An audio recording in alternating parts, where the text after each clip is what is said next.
इक ओंकार सतनाम करता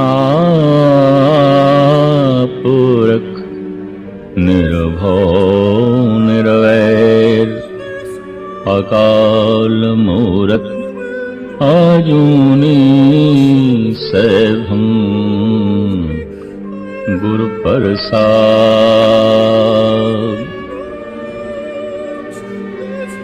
ऋषि मुनि कवि कल्पना कविता साकार कहते ने संसार परमात्मा की कल्पना है। संसार परमात्मा का फुरना है। संसार उसकी ऐसी रचना जैसे कवि की कल्पना। सारा संसार उस महान शायर संगीतकार दार्शनिक फिलोसफर चिंतक रचयिता करता ये उसकी कविता ही है। ये कविता किधरे बरखा की बूंदा राही टपकदी, किधरे सूरज दियां किरणां दे किधरे चंद्रमा की किरणां राही शीतलता पई वंडदी है, किधरे बदलां की गर्जन दे राही ढोल पई वजदी, किधरे पंछियां की चहचहाहट, किथे हाथी की चंगाड़, किथे शेर की गर्जना। पशु जगती क्यों पंछी जगती क्यों जड़ भी गीत गा रहे, टकरा रही है पवन दरख्तां नाल, गा रही है गीत, चल रहा है संगीत। कदम कदम पे गीत है, संगीत है। महान अवतारी पुरुष के अंदरों जब परमात्मा प्रगट होता है तो परमात्मा उसकी कविता होता है, परमात्मा उसका संगीत होता है, परमात्मा उसका गीत होता है। एक एक अखर विच एक एक धुन विच प्रभु की छाप है, प्रभु का रूप है। इस रूप नो, इस छाप नो गुरु नानक देव जी महाराज ने अपने ढंग नाल प्रगट किया है। धन गुरु गोबिंद सिंह जी महाराज ने अपने ढंग नाल प्रगट किया है। ये तो ठीक है कि मुजस्मे दो ने, शरीर दो ने, दिलों की धड़कन एक है, श्वासां की रवानी एक है, मन के विचार एक ने, जीवन चेतना एक है। साइंस अज दी सफल हुई है शरीरक अंगां नूं किसी हद तक ट्रांसलेट करने दे। किडनी किसे दी है, लगाई किसे नूं गई है। अखां किसे दियां ने, लगाइयां किसे नूं गईयां ने। खून किसे दा है, दिता किसे नूं गया है। इसी तरीके नाल रब्बी जोत फिलसफा किसे दे अंदर प्रगट होया है, पर उसने किसी होर दे अंदर उड़ेल दिता है, किसी होर दे अंदर पा दिता है। धार्मिक जगत विच ऐसा होंदा रहा है। इस वास्ते धन गुरु नानक देव जी महाराज का 10वां स्वरूप धन गुरु गोबिंद सिंह जी महाराज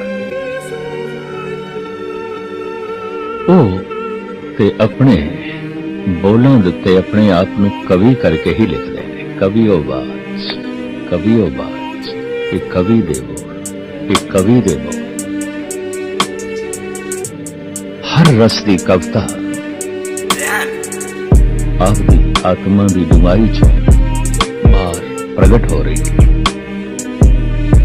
और आपके अंदर ये शौक कितना प्रबल है कि 52 कवि आप दे नाल रहते हैं। जिथे पहुंचते ने ये शायर नाल ने।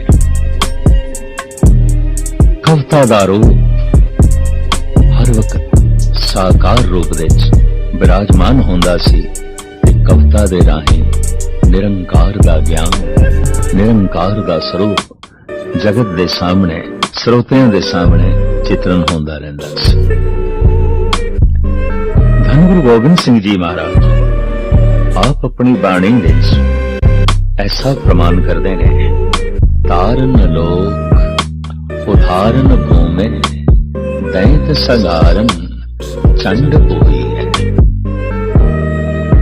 हे प्रभु तू ही चंड का है, हे प्रभु तू ही जगत का कल्याण करने वाला है, हे प्रभु तू ही जगत का उदाहरण करने वाला है। तारन लोक उदाहरण भूमि दैत संगारन चंड तू ही है।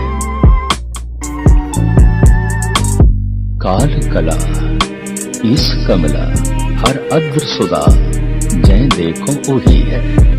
तासमता ममता नमता कवता कव के मन मद गुही है।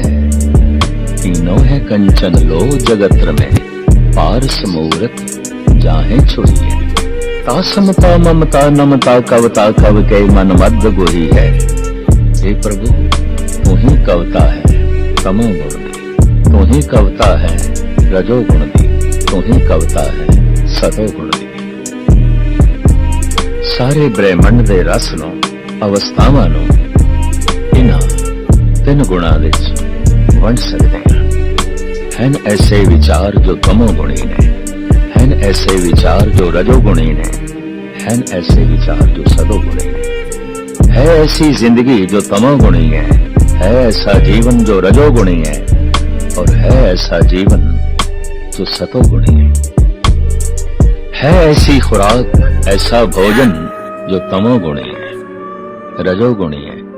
कुछ ऐसा भोजन है जो रजो गुणी है, कुछ ऐसी खुराक है जो सतो गुणी है। सुगंध बारे भी ऐसा है, संगीत बारे भी ऐसा है। सियाणे कहंदे ने पश्चिमी संगीत तमो गुणी है। उसनूं सुन के मनुख दे मन ठहराव नहीं पैदा होंदा, उछाल पैदा होंदा है। संसारिक वासनावां ते जन्म लैंदियां ने, प्रभु दी तमन्ना नहीं पैदा होंदी। कामना रहत हो सकीए इस तरह दीयां रुचियां भारतीय संगीत शास्त्रीय विच जाकर होंदियां ने, पश्चिमी संगीत विच नहीं। वो संगीत तमोगुणी है। तो इन्हां तीन गुणां विच असी जगत दे हर स्वरूप नूं, हर अवस्था नूं, हर वस्तु नूं वंड सकदे हां। धन गुरु गोबिंद सिंह जी महाराज कहंदे ने तासमता ममता नमता कवता कव के मन मद गोही है। कहंदे ने औंठा साहिब दे धन गुरु गोबिंद सिंह जी महाराज ने एक दिन कवि दरबार लगाया। कवि दरबार ऐसा सिर्फ कवियां नूं ही सदे 52 कवि ने, और उन्हां नूं हुक्म ए इत्थे ही कविता दी रचना करो और 4-4 पंक्तियां वही सुनाओ। ये शौक धन गुरु गोबिंद सिंह जी महाराज दे रोम रोम विच सी। पंथ दे वाले खालसे दी साजना करन वाले एक महान पंथ दे जन्मदाता, महान क्रांतिकारी योद्धा जो तलवार दे धनी सन, पर वो कलम दे भी धनी ने। जगत विच देखिया गया तलवार दे धनी कलम दे धनी नहीं सन, और कलम दे धनी तलवार दे धनी नहीं सन। सूरवीर शायर नहीं सन, और शायर सूरवीर नहीं सन। संसार विच ऐसा पहली दफा होया है जिहदी तलवार मजलूमां दी रक्षा करदी है, जिहदी कलम रब्बी संगीत उजागर करके लोगां दे हिरदियां नूं सरशार करदी है। प्रभु चिंतन पैदा करदी है, रब्बी सोच नूं जन्म देंदी है। धन गुरु गोबिंद सिंह जी महाराज ने उस दिन कवियां नूं कहा, इत्थे इत्थे ही रचना रचो और मैनू सरवण कराओ। एक एक कदम ते एक एक रोज धन गुरु गोबिंद सिंह जी महाराज किसी नवी सोच नूं, नवे विवहार नूं, नवे आचार नूं, नवे रूप रंग नूं जन्म दे रहे ने, ताकि एक दिन उस पंथ दी साजना की जा सके जिसकी कल्पना आप दे अंदर हर वक्त सी, और जिसनों धन गुरु गोबिंद सिंह जी महाराज कहते ने प्रभु की कल्पना भी सी। प्रगट्यो खालसा परमात्म की मौज। ये जो खालसा प्रगट होया है मेरी कल्पना है, परमात्मा की भी कल्पना है। मेरी मौज है, मेरी लहर है, पर परमात्मा की भी लहर है। पाया तकमील तक ले जाने वास्ते उजागर उसारू रुचियां पैदा हो सकन कवियां नूं नाल रखिया होया है। पर अज देखना चाहे इन्हां कवियां दी रचनावां वाकई पंथक रुचियां नूं, विचारक रुचियां नूं, सियाणे ख्यालां नूं जन्म देण दे समर्थ ने या नहीं। कि चार चार पंक्तियां दी कविता बनाओ और इत्थे ही बनाओ और मैनू सुनाओ। बैठ के ने विचकार आप चारों पासे बैठे ने 52 कवि, सोच दे डुब गए ने कवि, और जो उन्हां दी सोचनी चो निकल रहा है वो लिख रहे ने। इन्हां ही कवियां विच बैठे सन कवि सुदामा, कवि कालीदास, कवि चंदन, कवि हंसराम, कवि जमाल हुसैन। कवि सुदामा बड़े बड़े प्रतिष्ठित कवि, नामवर कवि, जिन्हां दियां विचारां आसमानां तो अगा लंघ जांदियां सन। ऐसे पुरुष बैठे ने चारों पासे। चंदन ने जद सोचना आरंभ किया है, उदी सोच चो जिस कविता दा जन्म होया है, कविता दे नाल नाल इस ख्याल दा भी जन्म होया कि ये कविता मैं गुरु गोबिंद सिंह नूं सुनाई की इनाम देणगे। एक फकीर ने, एक धार्मिक रहबर ने, गुरु ने मैनू वध तो वध की दे सकते हैं, लेकिन ये कविता किसने राजे दे दरबार दे सुनावा और इतनी महान रचना है, मैनू माला माल कर देगा। दूसरा ख्याल चंदन दे अंदर पैदा होया है, होए कि जेड़ी कविता मेरे अंदरों पैदा हुई है, शायद इसके अर्थ गुरु गोबिंद सिंह जी महाराज ना समझ सके। जो अर्थ ही नहीं समझ सकिया तो मेरी रचना की कदर की करेगा, ओ मेरी रचना का मुआवजा की देवेगा। इत्यादक विचारां पैदा होइयां जो सामने कागज पिया सी, उसते कविता ना लिख के अपने पटां ते लिख ली। महज इस वास्ते कि मैनू याद रहे, कागज ते लिखी हुई मैनू सुनानी पएगी। कह देंगा कलगीधर नूं कविता आई नहीं, मैं नहीं लिखी। जितना वक्फा मेरे पातशाह ने दिता सी, जदों वक्फा हो गया तो सतगुरु कहने लगे हुण मैं हर कवि कोलों कविता सुन, लेकिन सब तो पहले सुनाण चंदन। हैरान हो गए चंदन, सब तो पहले मैं सुनावा। खड़े होके कहते महाराज मेरे कुल कविता नहीं बन सकती, मैं काव्य रचना नहीं कर सकता, लिहाजा आपनु सरवन नहीं करा सकता। धन गुरु गोबिंद सिंह जी महाराज कहने लगे ये तो शुरुआत ही ठीक ना हुई, ये तो इब्तिदा ही ठीक ना हुई। चलो असी फिर हुण होर किसे कोलों भी नहीं सुनना, पर हुण मेरे नाल चलो सारे जमना ते इशनान करिए। जब ऐसा हुक्म किया एकदम चंदन नु ख्याल आया, पता चल गया गुरु गोबिंद सिंह जी महाराज नु मैं कविता पटां ते लिख लई, वरना इशनान करन दा हुक्म ना करते। हाथ जोड़ के कहने लगा, महाराज कविता मैं सरवन करा देना, आप इशनान करने दा हुक्म वापस ले।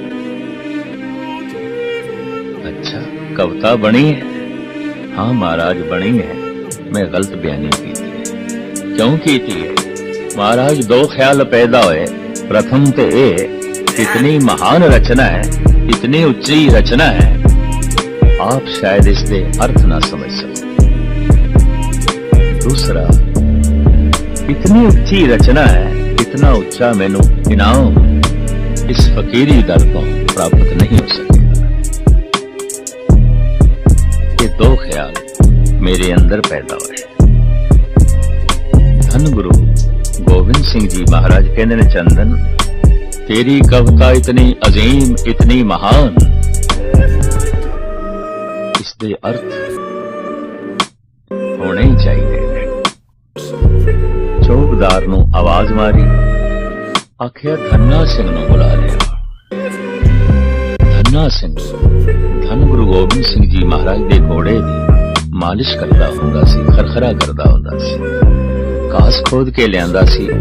ये अस्तबल विच मेरे पातशाह दे घोड़े दी ही सेवा करदा सी। घोड़ियां नाल लिद चुक रिहा सी ते चौबदार पहुंचे। धन्ना सिंह सतगुरां ने बुलाया, एकदम विंगी टेढ़ी दस्तार सजा के भजे दौड़े। हाजिर होया दरबार दे, सजदा करके कहंदे, पातशाह हुक्म। धन्ना सिंह, चंदन ने एक अजीम रचना लिखी है, कविता, जिसके अर्थ सानू नहीं आउंदे, तू कर।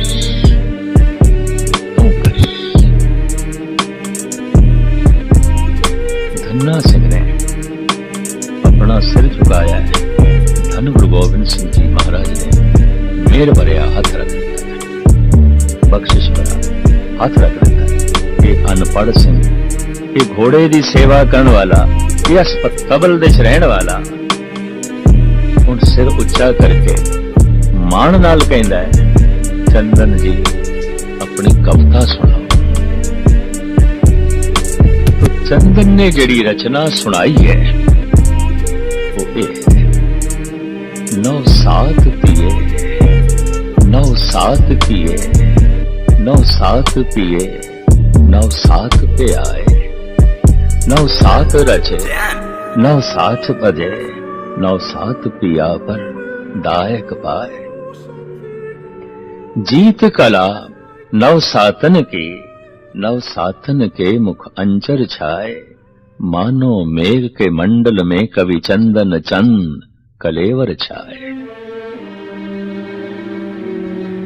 धन्ना सिंह ने जब एक कविता सुनी, वाकई कविता अपने आप विच महान है। सारे कवि भी बिस्माद होए बैठे सन। धन गुरु गोबिंद सिंह जी महाराज ने भी दाद दी। चंदन कहते ने, अजीम रचना मैं जीवन विच पहली दफा देख रहा। धन्ना सिंह कह रहे ने, चंदन तेरी कविता दे अर्थ मैं कविता विच करन लगा।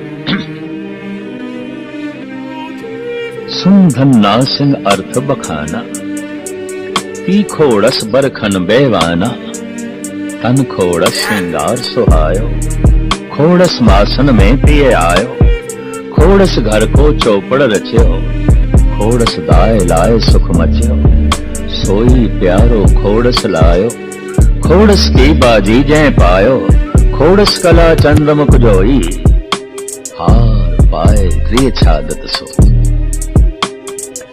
पहले मैं चंदन की कविता के अर्थ सामने रखा कि धन्ना सिंह ने जो कुछ किया है फिर समझ दे आ जाएगा। चंदन कहने, नौ सात पिए, 9 ਤੇ 7 16 ਵਰਿਆਂ ਦੀ ਇਸਤਰੀ। 9 ਸਾਲ ਕੀ है 9 ਤੇ 7 16 उसने सिंगार कीते। 9 साल की है पर उसका पति भी 9 ते 7 16 वरियां दा। 9 साल पिया है ਉਹਦਾ ਪਤੀ 16 ਦਿਨਾਂ ਬਾਅਦ ਘਰ ਵਾਪਸ ਆਇਆ। 9 ਸਾਥ ਰਚੇ 9 ਸਾਥ ਬਦੇ 9 ਸਾਥ ਪਿਆ ਪਰਦਾਏ ਕਲਾਏ। ਸ਼ਤਰੰਜ ਖੇਡਣ ਲੱਗੇ ਜਿਸ ਵਿੱਚ 16 ਕਲਾਂ ਦੀ ਬਾਜ਼ੀ। ਇਹਦਾ ਪਤੀ ਨੇ ਜਿੱਤ ਲਿਆ। जीत कला 9 सातन की 9 सातन के मुख अंचल छाए। वो जो 9 ते 7 16 वरियां दी इस्त्री है। जब देखिया मैं हार गई पति जित गया। 9 सातन के मुख अंचल छाए। ओदे मुखड़े उत्ते शर्म दा आंचल आ गया। इस तरह आया मानो मेघ के मंडल में कभी चंदन चंद कलेवर छाए। जैसे बदलों की ओट विच कोई चंद्रमा छुप जाए इस तरह आंचल की ओट विच उसने अपना मुखड़ा छुपा लिया। ये चंदन ने आखे। इसके अर्थ करदे ने धन्ना सिंह। सुन धन्ना सिंह अर्थ बखाना। एक आया सिंह सी मशहूर सी। घोड़े की सेवा करने वाला सी। घोड़े नाल प्यार करदा सी। धन गुरु गोबिंद सिंह जी महाराज दे मुबारक कदमां तो सदके जांदा सी। फिदा सी। और अज गुरु गोबिंद सिंह जी महाराज दी बख्शिश ते रहमत दिमाग दे कपाट खुले ने। एक महान कवि दी रचना दे अर्थ करन लगा है।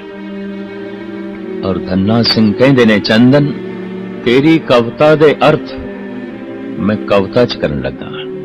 और ये सारा प्रसंग कविराज भाई साहब भाई संतोख सिंह जी ने गुरप्रताप सूरज विच बकायदा अंकित किया है।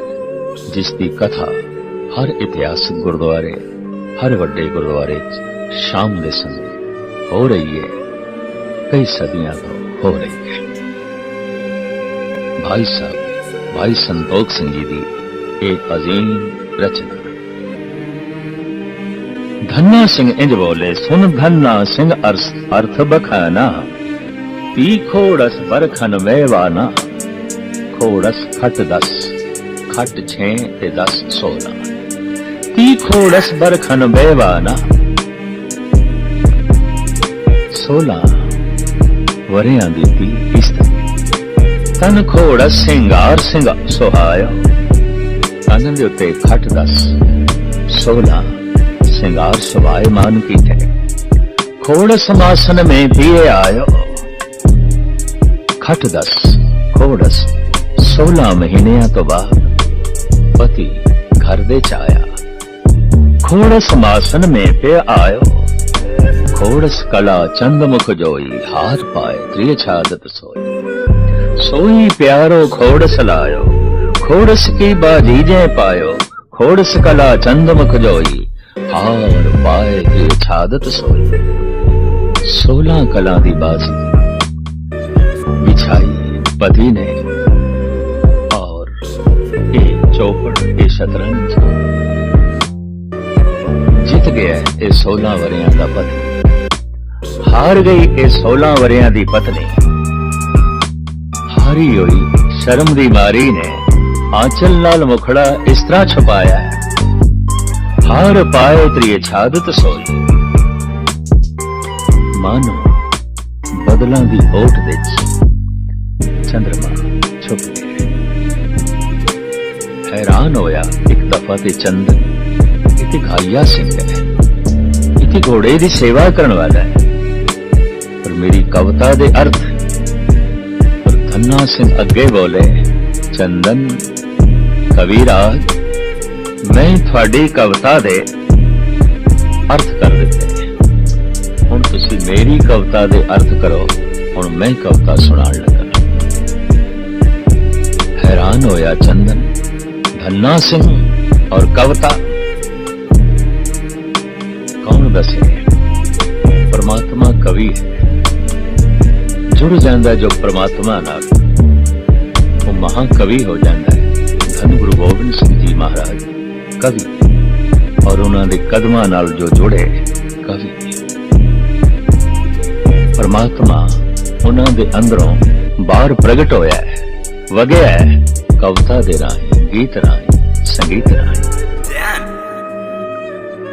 चंदन कहंदा सुनाओ तो धन्ना सिंह सुणांदे ने उस कविता नूं जिस दे अर्थ चंदन ने करने ने।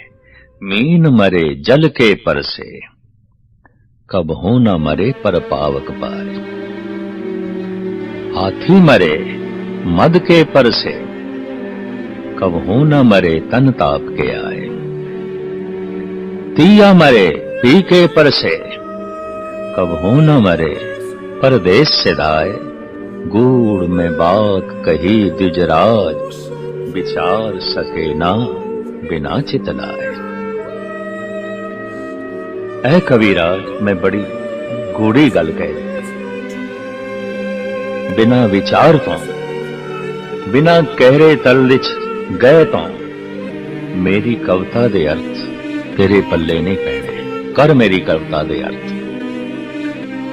सोचदा है चंदन, धन्ना सिंह कह रहे ने मीन मरे जल के परसे। जल दा स्पर्श करदियां मच्छी मर जाती है, जबकि जल ते मच्छी का जीवन है। जल दे च ते जिंदा रहिंदी है, जल तो बाहर निकले ते मरदी है। तिसते निकसी फूट मारा, ओते जल तो बाहर निकले ते फुट फुट के मरदी है, तड़प तड़प के मरदी है। पर अनहोनी गल कर रहा है धन्ना सिंह। हाथी मरे मद के परसे, कब हो न मरे तन ताप के आए। शराब पी लवे हाथी मर जाता है, ताप चढ़ जाए नहीं मरदा। कहते हाथी नूं इक्को ही दफा ताप चढ़ता है, और जिस दिन चढ़ता है उस दिन उसका खात्मा हो जाता है। पर धन्ना कहता है शराब पीवे मर जाता है, नहीं मरदा जे उन्हों ताप चढ़ जाए। तिया मरे पी के परसे, पति का स्पर्श करदे आई पत्नी मर जाती है। कब हो न मरे परदेस से दाए, जे किधरे वो परदेस चला जाए ते नहीं मरती। गूढ़ में बात कही दुजराज, विचार सके ना बिना चितलाए। हैरान होके चंदन ने कह देता धन्ना सिंह, मैं इसको अर्थ नहीं कर सकता। अर्थां तो परे, मेरी सोच तो परे। धन्ना सिंह कहने सिर्फ विश्राम नाल पढ़ो ते अर्थ खुल जाते हैं। हुण मैं विश्राम नाल पढ़दा ते कविता दे अर्थ खुल जाते हैं। मीन मरे जल के परसे, कब हो ना मरे पर पावक पाए। कदी भी नहीं। जल दा स्पर्श करदियां मच्छी मर जाती है, कब हो ना कदी भी नहीं। मरदी है जे उसनूं जल तो बाहर कढ दे। हाथी मरे बद के परसे, कब हो ना मरे तन ताप के आए। तिया मरे पी के परसे, कब हो ना मरे परदेस से दाए। गूढ़ में बात कही गुजराज, विचार सके ना बिना चितलाए। दसवीं किताब धन गुरु गोबिंद सिंह जी महाराज, जिथे महान योद्धा ने, सूरवीर ने, तलवार दे धनी ने, कलम दे कवि ने, शायर ने, गीतकार ने, संगीतकार ने, अजीबों तरह की शायरी आपके मधुर कंठ तो बाहर प्रगट होती है, जिस विच ईश्वर की रूप रेखा है। समाज दियां तामीरी रुचियां ने, राजनैतिक सुधार है, मनुखता की उसारी है। ईश्वरी स्वरूप का चित्रण जिस पावन शब्द विच करदे ने, उहदी काव्य शैली अपने आप दे एक महान रूप रखती है। पंक्तियां पहलियां ते जानियां पहचानियां ने। प्रभु जो हो कै लाज हमारी, हे प्रभु मेरी लज्जा तेरे हथ विच। हुण प्रभु दे स्वरूप ते उन्हां दे नामां विच उसदा स्वरूप। पर जिस शैली नूं सतगुर ने अपनाया कविता दे जगत विच कहंदे ने कि सब तो पहले धन गुरु गोबिंद सिंह जी महाराज ने अपनाया, जिसकी बात विच नकल हो गई। कहंदे ने इस शब्द तो बार बार फिदा जाते सन रविंद्रनाथ टैगोर। मैं इस वास्ते उन्होंने इस शब्द विच एक नवीन शैली दिखाई दी होए कि सतगुर अगलियां सतरां विच जिस अखर नूं पहले अल्फाज विच शब्द विच वर्णन करते हैं, सारे शब्दां सारे अल्फाजां च वही एक अखर पहले रहे। जैसे प्रभु जो तो कैलाज हमारी, और नन्ने नु लेंदे ना नन्ना, नीलकंठ नर हर नारायण नील बसन बनवारी। और नन्ना चलता है, नीलकंठ इको शब्द, नील बसन एक शब्द। नन्ने तो गल आरंभ की थी, नन्ने के स्वामी पप्पे नु लेंदे परम पुरख परमेश्वर स्वामी। परमेश्वर स्वामी कोई शब्द, परम पुरख परमेश्वर स्वामी पावन पावन आहारी। सारी सतर विच पप्पा ही चलता है। फिर मम्मे नूं लेंदे मेरे पातशाह माधव महाजो, महाज्योतिक शब्द माधव महाजो मद मरदन मां मुकंद मुरारी। फिर सतगुरुदेव जी महाराज नन्ने नूं लेंदे ने निर्विकार निर्जोर निंदरावन निर्भिक नरक निवारी। कक्के नूं लेंदे ने किरपा सिंह काल त्रयदर्शी कुकलित प्रणासनकारी। धद्दे नूं लेंदे ने धन रूपां धृत मान धराधर अनबेकार असधारी। मत मंद चरण शरणागत कर गए हो उभारी। टैगोर कहा करदे सन एक शब्द विच और इन्नियां थोड़ियां सतरां विच इतने नाम, इतने रूप, इतनी बुलंदी, इतनी उड़ारी। ऐ गुरु गोबिंद सिंह, ये तेरे हिस्से है, ये तेरे दिमाग विच, ये तेरे हृदय चों निकले होया फुल है, जिस विच इस तरह की महक बाहर प्रगट हो। धन गुरु गोबिंद सिंह जी महाराज वाह जो काव्य शैली च प्रगट होए, उन्हां नाल देश सुत्ता होया जाग पिया। सदियां तो ये गुलाम देश मैं इस वास्ते कि सुत्ता होया सी। इत्थे अफगानी आए, ईरानी आए, अरबियन आए, मंगोल आए, डच आए, पुर्तगेज आए, फ्रेंच आए, फिर अंग्रेज आए। बहुत छोटी छोटी कौमां ने इतने बड़े देश नूं गुलाम रखे। एक दो दिन गुलाम नहीं रखिया, 1000 साल गुलाम रखे। कहंदे ने सुकरात दा ये वाक है कि जेड़ा देश एक दिन लई गुलाम हो जाए 1 साल पछड़ जाए।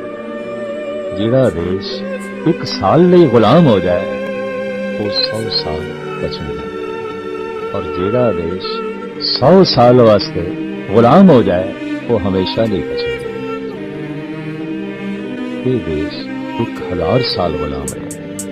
दूजी गल वो ये कहंदा है जेड़ा देश एक दिन लई गुलाम होया है सुता पिया सी जागया आजाद हो। जेड़ा देश 1 साल लई गुलाम होया है बीमार सी तंदुरुस्त होया है आजाद हो गया। और जेड़ा देश 100 साल गुलाम होया है इतने मुर्दा सी मर चुकिया सी, इतनी कबर दे विच जा चुकिया सी। कबर विच पए होया इन्हां मुर्दियां विच गुरु गोबिंद सिंह जी महाराज ने जान पाई। अपना खून दे के, अपने बच्चियां दा खून दे के, अपने श्वास दे के, अपने प्राण दे के, और उसका ही सदका है कि देश की संस्कृति बच गई, देश का धर्म बच गया। और अपनी सारी की तामीरी रुचियां जो आपकी काव्य शैली दे राही प्रगट होंदियां रहियां, उन्होंने नवी खोज मनुखता दे अंदर भर दी, नवा जीवन प्रदान किया।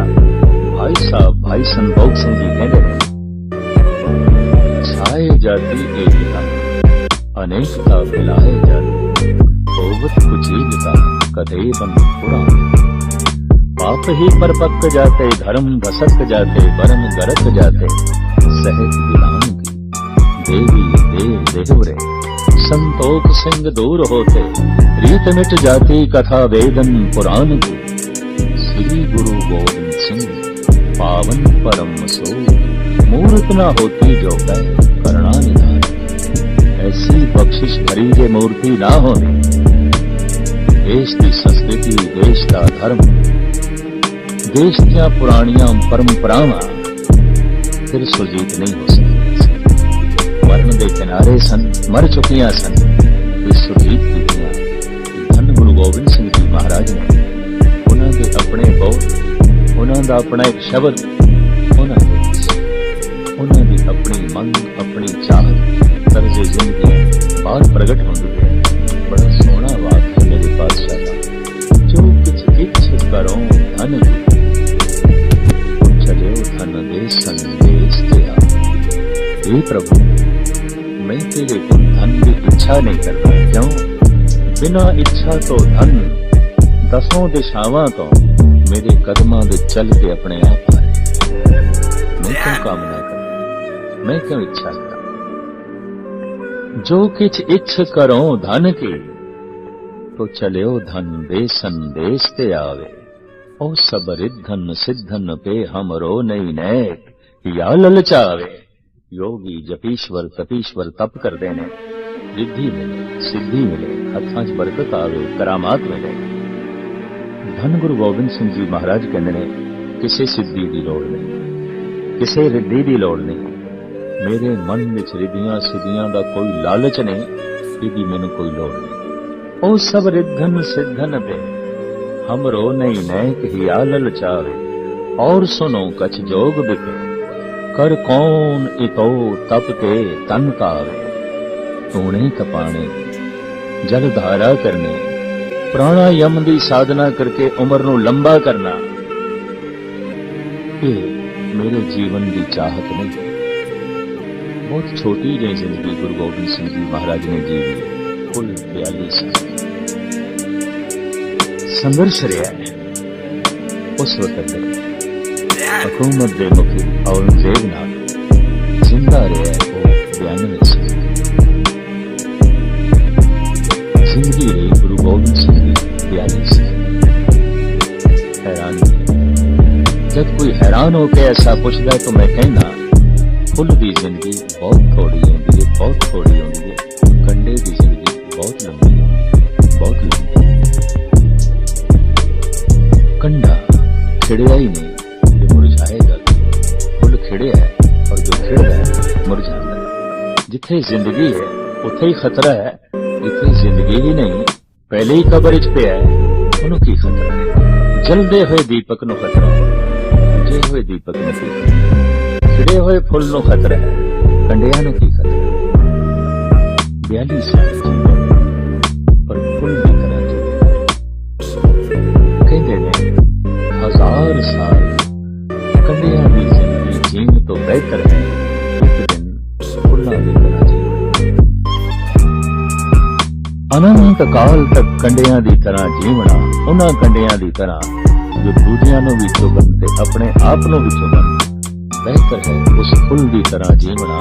और एक दिन ही जीवना काफी है जो अपने आप नूं भी मुअत्तर कर देवे ते दूजियां नूं भी मुअत्तर कर देवे। धन गुरु गोबिंद सिंह जी महाराज कहते ने, लंबी उम्र की चाहत ने इस वास्ते प्राणायाम करने साधना विच मेरा शौक नहीं। मैं जलधारा धूने तपान विच रुचि नहीं रखता। और सुनो कछ जोग बिखे, कर कौन इतो तप के तन तावे।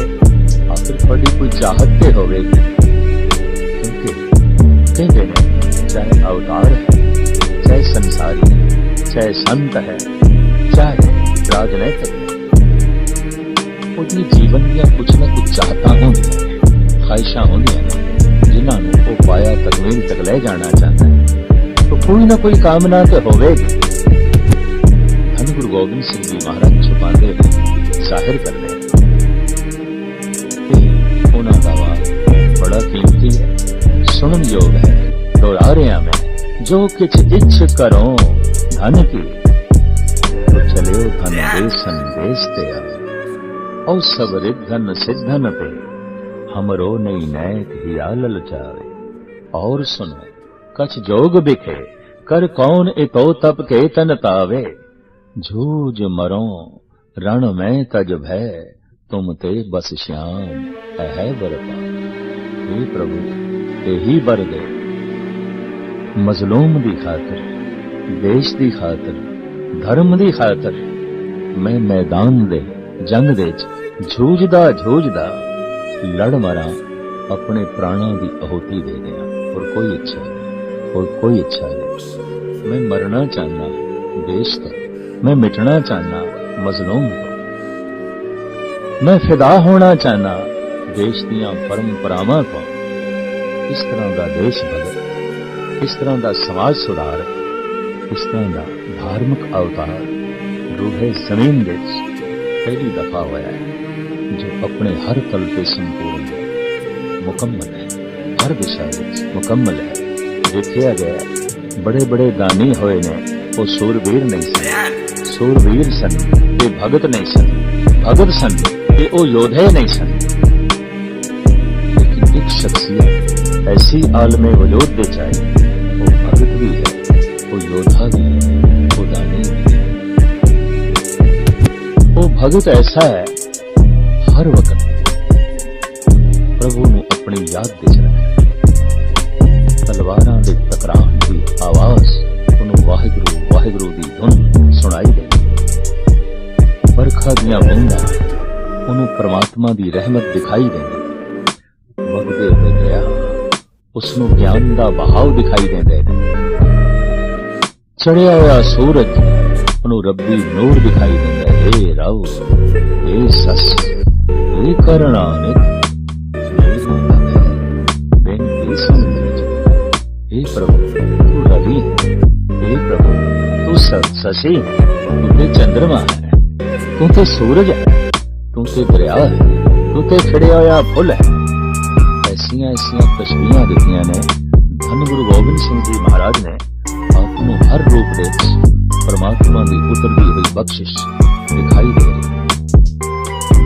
धन गुरु गोबिंद सिंह जी महाराज इस भाव ने, इन्हां तिन रुचियां ने, वो योद्धा ने, वो दानी ने, वो भगत ने अपनी बाणी थां थां ते प्रगट कर रहे हैं, ताकि देश योद्धा बन सके, देश भगत बन सके, देश दानी बन सके। शोम ना बने, दानी बने, कठोर ना बने, नास्तिक ना बने, भगत बने, कायर ना बने, सूरवीर बने, योद्धा बने।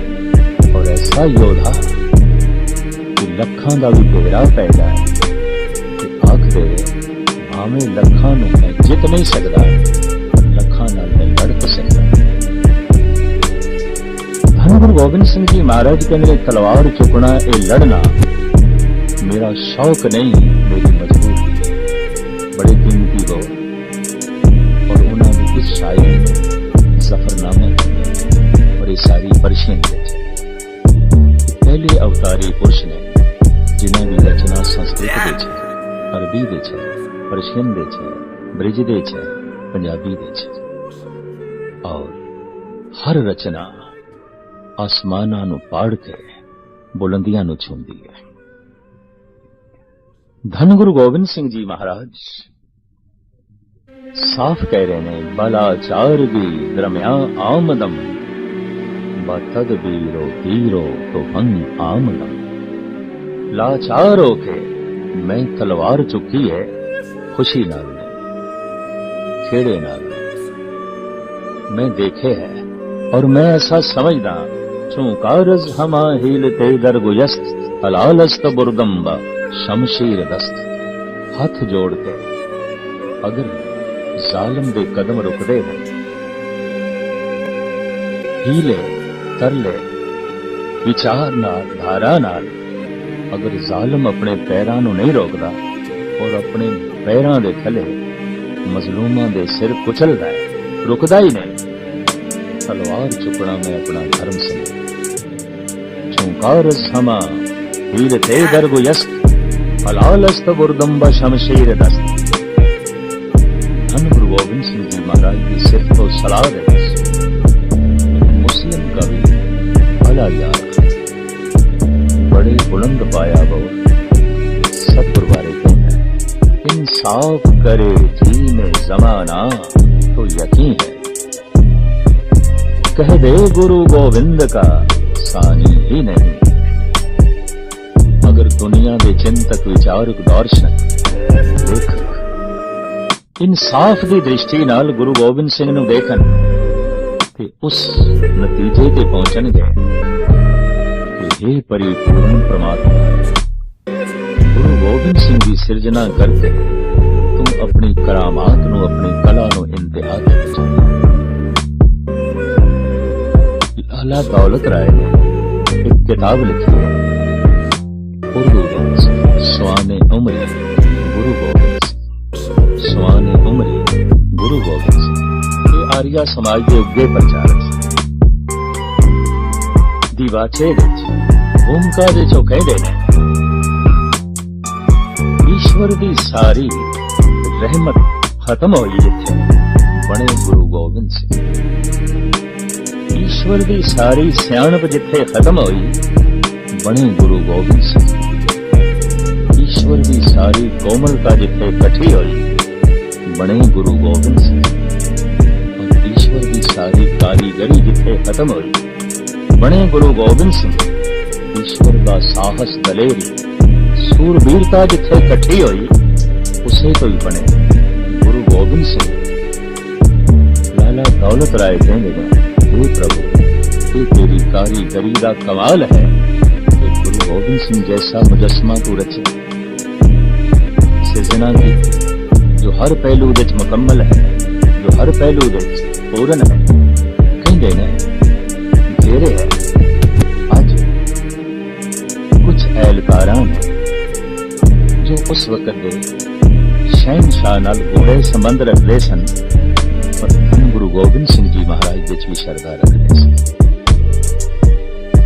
हाथ जोड़ के कोई कहने महाराज थोड़ी सुलह करा दईए, क्यों किले मसमार हो गए, पिता शहीद हो गए, 4 बच्चे भी थोड़े शहीद हो गए, सिंह भी थोड़े सारे मारे गए।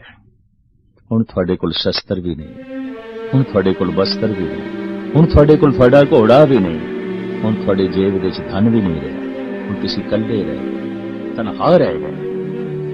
ये असीं तुहानूं देख रहे हां। ऐसी हालत विच साडी शरधा है वक्त दे हुक्मरान नाल थोड़ी सुलह करा दे।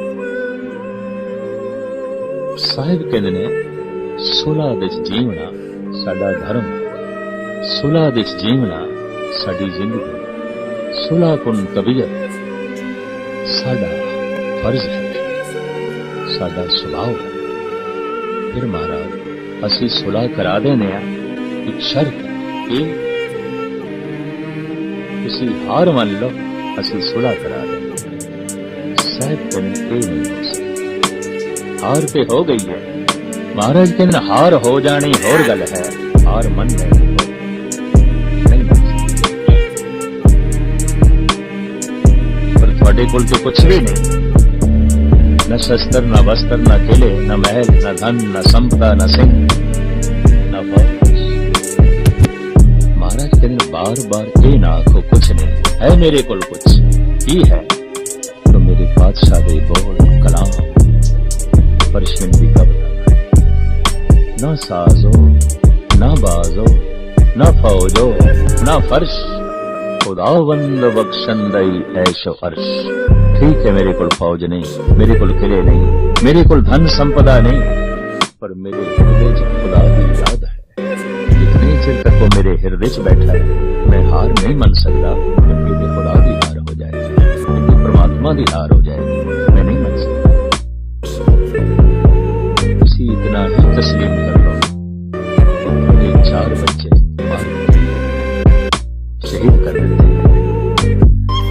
ਉਹਦਾ ਜਵਾਬ ਜੋ ਸਤਿਗੁਰ ਐਲਕਾਰਾਂ ਨੂੰ ਦਿੰਦੇ ਨੇ ਲਿਖੇ ਹੋਏ ਜ਼ਫਰਨਾਮੇ ਦੇ ਰਾਹੀਂ ਵਕਤ ਦੇ ਹੁਕਮਰਾਨ ਨੂੰ ਦਿੰਦੇ ਨੇ ਇਹ ਬਹੁਤ ਵੀ ਬੜੇ ਨੇ। ਚਾਹ ਸੁਖ ਕੇ ਜੋ ਬੱਚੇ ਗਾਂ ਪੁਛਤਾ ਚਾਹ ਇਹ ਬਾਗੀ ਬਮਾ ਦਸਤ ਤੇ ਚੀਦਾ ਮਾ। ਕੀ ਹੋਇਆ ਤੁਸੀਂ ਮੇਰੇ 4 ਬੱਚੇ ਮਾਰ अजे वो पेचीदा सप मौजूद है जो पता नहीं कितने बच्चियां नु जन्म दे देगा। ऐसा क्यों मेरे पातशाह ने आख्या। उस जमाने सिख नु भुजंग कहन लग पे सब कहन लग पे सब फारसी दे मार कहने कितने सिख लंघदा पे होवे तो कहंदे सिख मार मी लगदी मार मी आमद ये सप जा रहा है ये सप आ रहा है। उन्होंने बोला सकते उन्होंने सामने करते हैं अजे वो पेचीदा सप मौजूद है पता नहीं कितने बच्चियां को जन्म दे। चाह शुद्ध के चूं बच्चे गां पुछता चाह के बाकी बमा दस्त पेचीदा वा छे मर्दी के अगर खामोशा को नहीं के आतिश तमारा फेरोजा को नहीं। ये कोई मर्दानगी तो नहीं है ये कोई अकलमंदी ते नहीं है। 4 चिंगारियां नु बुझा देना ते शोलियां नु भड़का देना। 4 बच्चियां दी मौत ए वक्त दे हुक्मरानों ये ते मैं बुझियां हुई 4 चिंगारियां ही समझदा। शोले ज्यादा भड़क उठे ज्यादा भड़क उठे। जल जाएगा इस विच जुल्म जल जाएगा इस विच तशद्दुद जल जान गया इस बेइंसाफी। लेकिन हुण जो हाथ जोड़ के एहलकारा ने किया और उसका जो मेरे पातशाह ने जवाब दिता है वो काबिले सुनी है गौर नाल विचारन वाला। कहंदे ने एहलकार कम से कम तुसी खुले शब्दां च यही मान लो कि साडे बच्चे मौत के घाट उतार दिते गए। 4 बच्चे मौत के घाट उतार दिते गए इतना ही कह लो। इस नाल भी असी सुलह सफाई के कदम अगे तोड़ सकते। हुण जो गुरु गोबिंद सिंह जी महाराज के बोल ने उन्हां एहलकारां के प्रति वक्त के हुक्मरान के प्रति बुलंद पाया ए बोल जिस विच साहस दले सूरबीरता दूरदृष्टि और फिर कवि की कविता अपने रंग में झलक। बादशाह कहने ने संगे बदगो गर अगर कासाए जरी शिकन।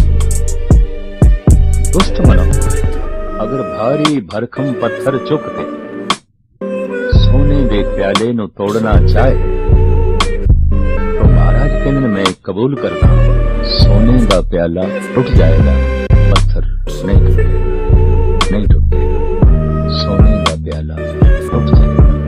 संगे बदगो गर अगर कासाए जरे शिकंद कीमत संग ने फजायद वजर कम न शो। कीमती गल मेरे पातशाह कहने ने ठीक है मैं तस्लीम करदा। एक दुष्ट मनो वजनी पत्थर चुकते सोने के प्याले नु तोड़ना चाहे प्याला टूट जाएगा पत्थर नहीं टूटेगा। लेकिन टूट के भी सोने के प्याले की कीमत कोई घटनी नहीं और नट टूट के पत्थर की कीमत कोई बढ़नी। इसमें धन गुरु ग्रंथ साहब जी महाराज की वाणी कहनी ओर खुट्टे नानका ओर सच रहे सतगुर दियां ओ कुर्बानियां ओ बख्शिशां ओ तामीरी रुचियां उसने अंजाम का ऐसे हादसे नु जन्म दिता जो एक जींदी जागदी कौम जींदा जागदा देश का निशान एक ऐसी कौम का उदय होया जो देश की रक्षा देश की बात एक ऐसे पंथ की सिर्जना हुई जिस नाल देश की संस्कृति बची और इसमें मेरे बादशाह ने नाम दिता खालसा खालसा। सिर्फ संत होवे कायर हो जाता है, मुथाज होता है। सिर्फ सिपाही होवे जालिम हो जाता है, दुष्ट हो जाता है। लखां साधु संतां दे होंदे होया देश गुलाम हो गया, क्योंकि कायर सन। मुट्ठी भर सिपाहियां ने देश नूं गुलाम कीता, क्योंकि दुष्ट सन, जालिम सन। सिपाही सिर्फ सिपाही होवे दुष्ट हो जाता है, जालिम हो जाता है। ते संत सिर्फ संत पने च रवे कायर हो जाता है। विसाखी वाले दिन धन गुरु गोबिंद सिंह जी महाराज ने सिपाही नूं संत नाल जोड़िया, संत नूं सिपाही नाल जोड़िया और नाम रखिया संत सिपाही। ये संत भी है, ये सिपाही भी है, पर इसनूं तखल्लुस दिता खालसा। गुरु नानक दे 9 स्वरूपां ने संत नूं जन्म दिता। उसे ही संत नूं धन गुरु गोबिंद सिंह जी महाराज ने सिपाही बना दिता। संत सिपाही सही मायने जो संत नहीं तो सिपाही नहीं हो सकता, दुष्ट होगा, जालिम होगा, डरावेगा, धमकावेगा। पर जो संत है सिपाही नहीं, कायर होगा, बुज़दिल होगा। जो कायर है, बुज़दिल है, वो डरदा है। जो जालिम है, दुष्ट है, डरांदा है। ये दोवें अवगुण ऐसे ने कि परमात्मा दे विचकार दीवार खड़ी कर देंदे ने। साहिब कहंदे ने मैं उसकी तामीर कीती है जो खालसा है। तो खालसे तो मुराद ओ जो संत है, सिपाही है, संत है। ये प्रभु नाल जुड़िया होया है, समाज नाल भी जुड़िया होया है। और समाज दीयां कुरीतियां ज़ुल्म ते तशद्दुद नूं रोकण लई ये सिपाही है, देश तो मिटण लई ये सिपाही है। प्रभु तो सदके होंगे ये संत है, प्रभु का चिंतन करता है ये संत है। इस तरह की साजना विसाखी वाले दिन हुई, जिसका 300 साला साजना दिवस बड़े शौक नाल, बड़े उत्साह नाल सारा देश गवर्नमेंट पद्धर से, देश पद्धर से, समाज पद्धर से, धार्मिक पद्धर से मना रहे। मुबारक ये खालसा हमेशा धन गुरु गोबिंद सिंह जी महाराज की बख्शिश का पात्र बने आ रहे। और ये खालसा हमेशा देश धर्म की तामीर लई अपनी कुर्बानी